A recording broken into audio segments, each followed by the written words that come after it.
All right, great. So thank you for meeting with me today. This is 9:30 beautiful time. First, I want to say I have your data from your NF module, which we'll go over a little bit later. But overall, really great, solid job on that. No kids in the red. No kids in the red, which is amazing and beautiful. What do you think that you did to contribute to this? I just want to just take this moment to actually look at the success, because your kids did actually really well.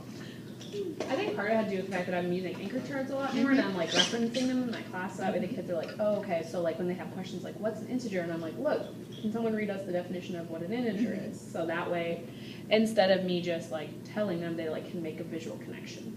Love it. And I also think that we did a lot of real world examples in this unit. Yes. And I also think that you did a really good job of doing your test corrections on the mid-module when you went through with them.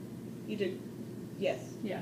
And so they were able to kind of like see their mistakes. So I think that you clearing up those gaps also helped a lot too. So obviously it paid off. So yeah. Great job. Thanks. I'm really excited to see the rest of the end of module, because the end of module so far, real high. Yeah. Real high. I'm real excited about it. Mm-hmm. So I'm excited. yes.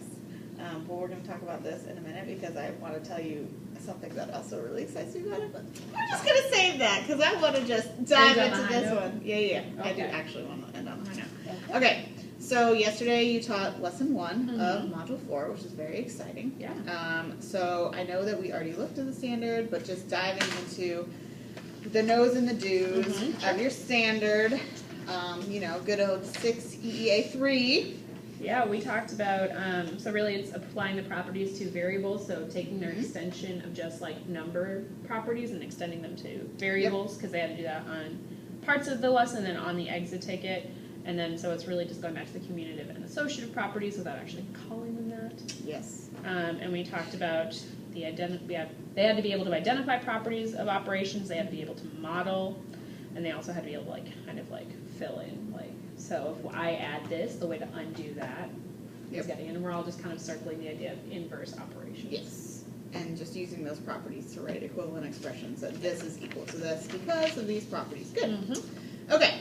So I want to look at, overall, question 1 and question 2 assess the same thing, one with a model, one without. So we're going to look at both of them. Sure. So let's first see what do kids need to be able to do on the exit ticket. So I know that we already look at this. Let's look at your exemplar and mine. They were actually the same. Yep. So just looking at the criteria for success, what did you have that kids needed to be able to do to master this? So they needed to be able to draw tape diagrams to model number sentences, and then they also needed to be able to use those to generate equivalent expressions. Yes. And yeah, I just said use the properties of operations, so we had pretty much the same thing, which was great. One thing I found really interesting between question 1 and the exemplar in the Eureka assessment is the exemplar in the Eureka phrased question 1 differently. It said draw multiple tape diagram representations, and this exit ticket for the kids says just draw tape diagrams. So I think taking that into account, that there could have been a few different ways to model the same thing, because this one's just a tape diagrams. As opposed to multiple, yeah. As opposed to multiple. So I know that you and I both drew multiple, but also thinking through and norming that they've been taught other ways. They have been taught other ways, so like... We actually did that. That was part of what I had my first block do. I was like, so can you guys... So this is how I did it. And then I was like, but I think you guys have learned something else in the past. Can someone tell me? And they're like, yeah, when we subtract, we put an X through it. Yes. So we had that like learning moment for each other. And I think that also invested my kids in the lesson, because they're like, oh, so I taught you something, and now you're going to like just kind of like solidify. Yep. And I also think that including that like in your exemplar, I appreciate that you didn't necessarily like restrict them to only having to draw the multiple representations, which is really great, because your criteria for success was transferable enough to any kind of tape diagram. So shout out to you for that. Great. All right, so let's look at the kids who mastered this. You had overall really high mastery on this concept, which is wonderful. Yeah. So what did the kids who mastered it do? So So the kids who mastered it were able to draw the multiple tape diagrams, and they were also able to model the taking away piece. Mm-hmm. And even like one student was able to explain what she did it. Mm-hmm. And I was like really impressed with it because she's been really impressing me lately. Like today she modeled something and she did like That's great. 2 different representations of multiplication. That's awesome. That's such a like, win. Yeah, I know. I was like, oh, I gave her extra deposits because she's been working really hard to improve. Great. And then other kids, they were just able to like draw one tape diagram, but also like call out that this is the 3 and this is the 5. So I was really impressed. I saw a lot more kids struggle with the first one than the second one, Mm-hmm. which I thought was interesting. Mm-hmm. But in general, like they were all pretty solidly able to do. Mm-hmm. So they were able to show the model with the tape diagram, but then also show the identity at the bottom. Mm-hmm. Great. So any of the kids who really didn't master it, for the most part, struggled with the modeling piece. Mm-hmm. Yes. So looking through the kids who struggle with the modeling, what was the biggest thing that held them back? A lot of them just struggled with the crossing them out and then just like sequencing it. That was the biggest thing that they struggled with, the sequencing of it to match the identity. Mm-hmm. So let's look at a few in particular. So I think he just didn't feel like drawing an extra tape diagram. Yeah, he kind of got a little lazy. Same with my buddy right here. Kind of got lazy. Mm-hmm. I guess I could actually probably count him.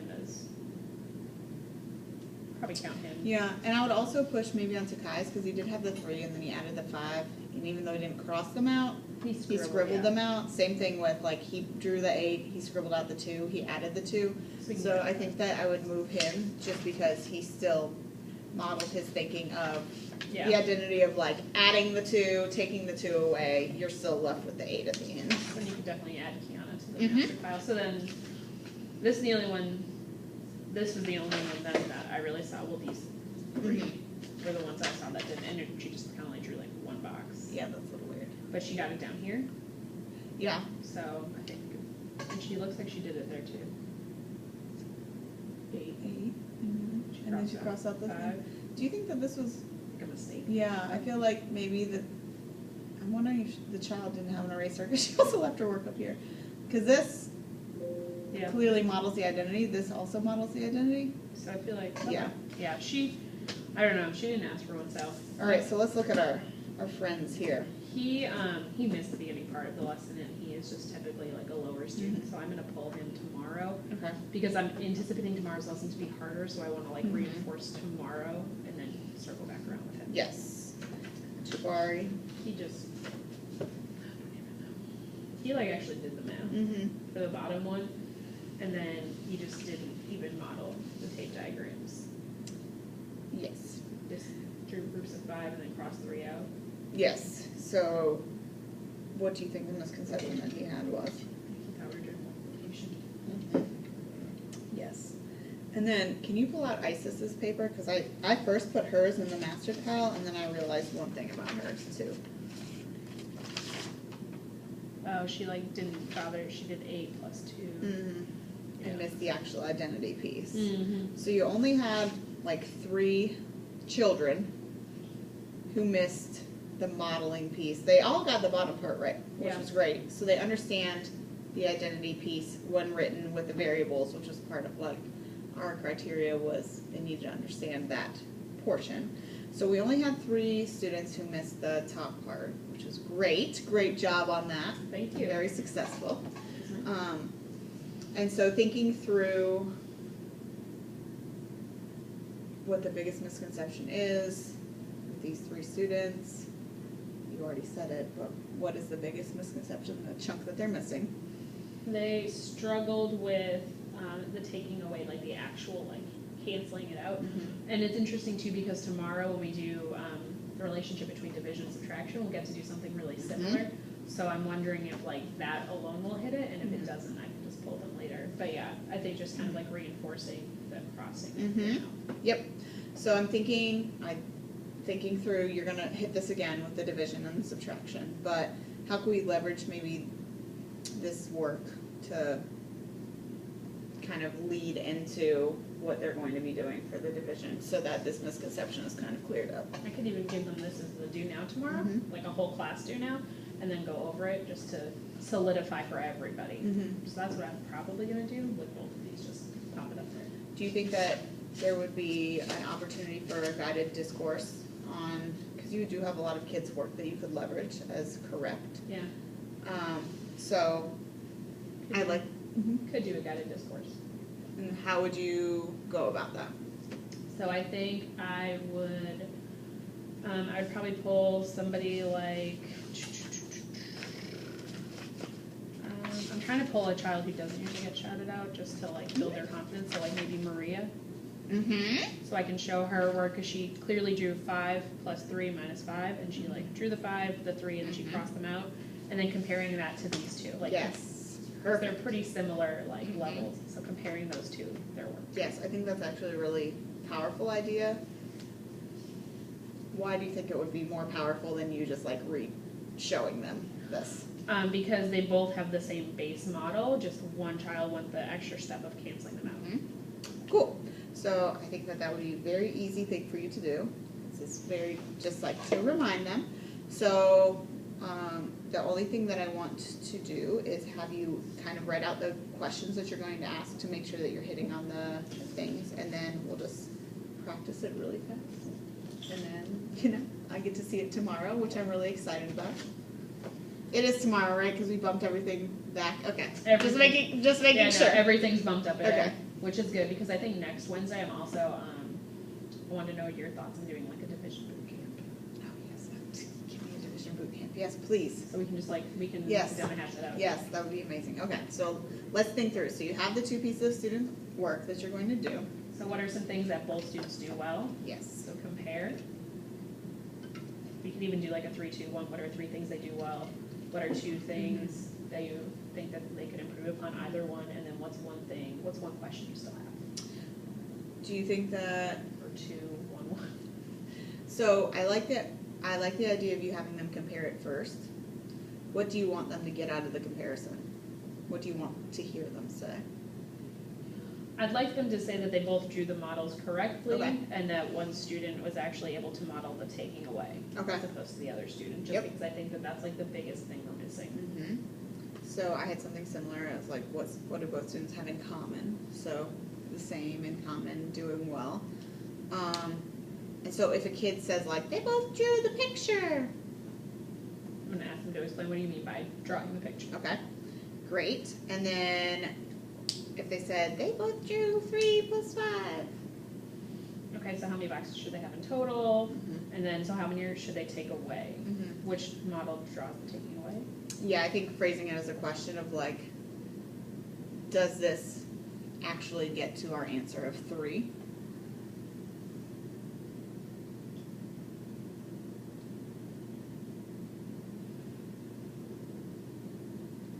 And then what would you want them to hear from that? No, it doesn't, because they don't take away 5. And then, so I would do this one as a whole group, and then I would have them redo this question just to check for understanding. I think that's a really good idea. Because the main thing that you need to solidify is what in this guided discourse? Modeling and adding and subtracting with the tape diagram, just being Yes. able to model the identities. Yes, and I think hitting home that this doesn't model the identity because the answer is not 3. The answer is 8. This tells me 3, this tells me 8, like whatever. So I think that that would be the easiest way to solidify it. Yep. And it would also be really quick do now. Yes, On the day that's a that great idea. Okay, I'm going to make you practice this real quick. So my only question for you is that Yes. do you want me to provide every student with a copy of this one? And just like cancel this example out? So I think you could do it a couple of different ways. Or just put both of them on the slide and then just like crop this question only? And then have them compare on like an index card and then do, okay, that's what I do. Because I think that, definitely don't overly complicate it. I don't want you to have to like make copies and crop it and blah, blah, blah. If you just like put it up on the slide, you've done that before. And I think that if you just give the kids something to write on. And if you wanted to do like the little, like a sentence stem for them to say, to help frame their thinking, like you're framing here. And then just, you could put that one up, you could put a different one up, and then you could do a really quick lap to see like, oh, No, you got it right. yes, we all have it right now. Okay, Because great. we're all amazing.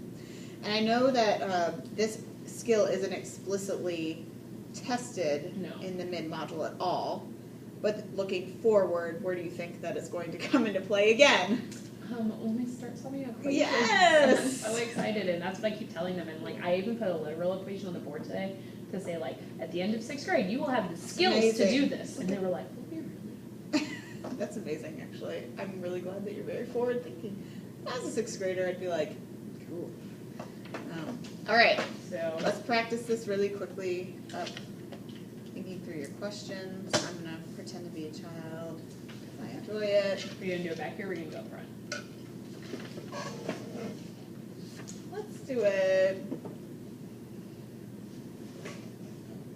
I would say up. Let's just do it up front, I guess. Hey. All right. We'll just do that.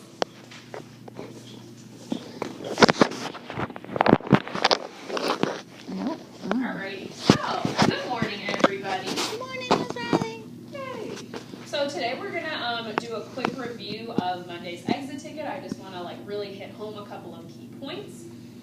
So the first thing we're gonna do is we're actually going to compare these two exit tickets. So I want you guys to take 30 seconds silently, and I want you to think of 2 things that they both did really well. Okay, what do you think they did really well? I mean, looking for 2 volunteers. They drew a picture. What kind of picture? Tape diagram. Okay, how many boxes should they have in their tape diagram? 8. They should have 8. Okay.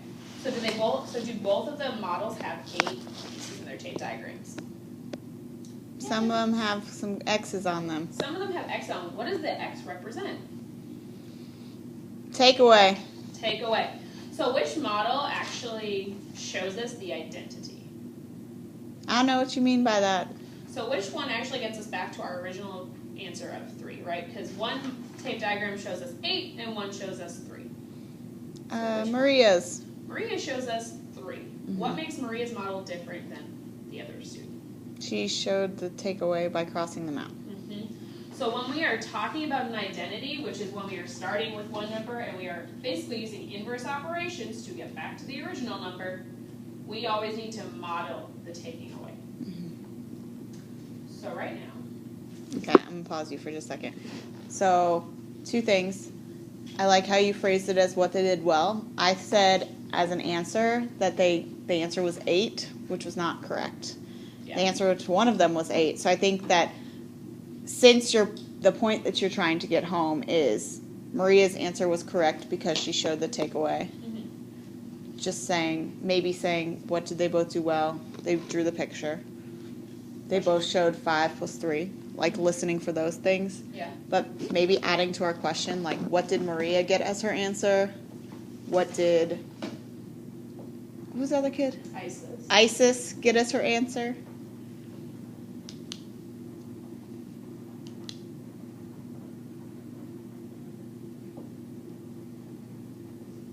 And maybe asking what should they have gotten as their answer as well.